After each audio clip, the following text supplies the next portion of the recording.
புதுச்சேரியில் மக்கள் வாந்தி பேதியால் பாதிக்கப்பட்ட அனைத்து பகுதிகளிலும் குடிநீரை ஆய்வு செய்ய மாவட்ட ஆட்சியர் குலோத்துங்கன் உத்தரவு.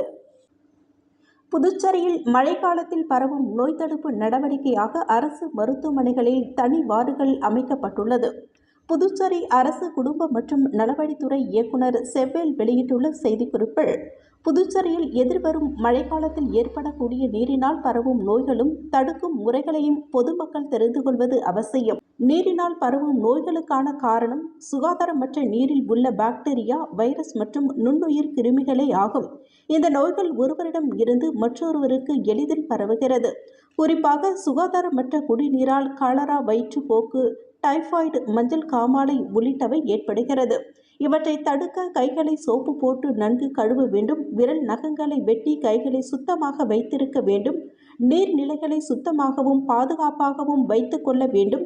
குடிநீரை நன்றாக கொதிக்க வைத்து குடிக்க வேண்டும். வயிற்றுப்போக்கால் ஏற்படும் நீரிழப்பை சரி செய்ய மோர், இளநீர், வடிகஞ்சி, பருப்பு தண்ணீர் ஆகியவற்றை அருந்தலாம்.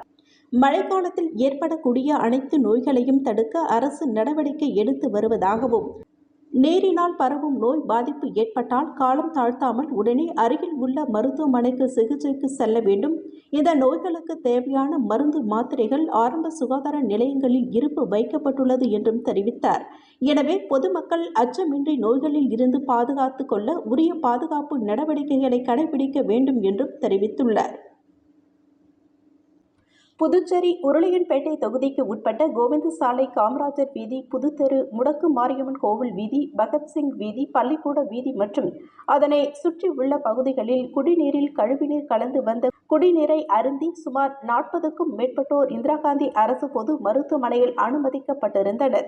மேலும் இங்கு குடிநீரை அருந்தி வீட்டிலேயே சிகிச்சை பெற்ற 3 நபர்கள் இறந்ததாக தகவல் வெளியாகி உள்ளது.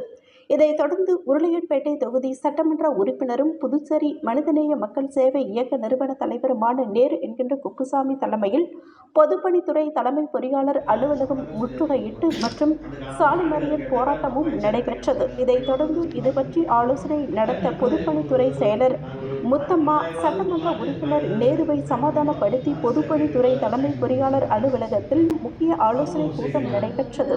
ஆலோசனையில் தலைமை பொறியாளர் வீரச்செல்வம், சுகாதாரத்துறை இயக்குநர் செவ்வேல், புதுச்சேரி நகராட்சி ஆணையர் கந்தசாமி மற்றும் பொதுப்பணித்துறை செயற்பொறியாளர்கள், உதவி பொறியாளர்கள், அதிகாரிகள் ஆகியோர் ஆலோசனை கூட்டத்தில் கலந்து கொண்டனர்.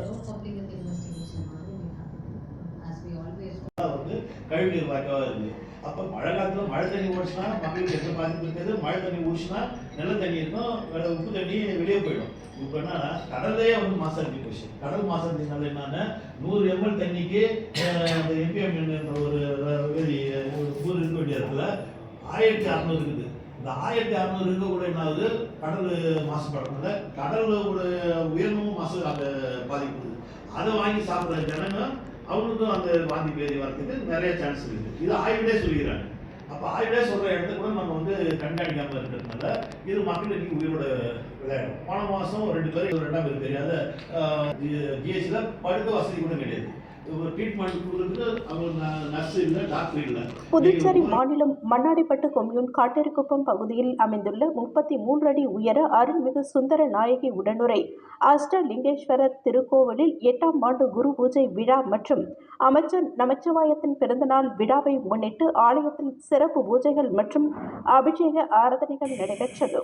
பூஜையில் உள்துறை அமைச்சர் நமச்சிவாயம் உட்பட திரளான பக்தர்கள் கலந்து கொண்டு தரிசனம் செய்தனர்.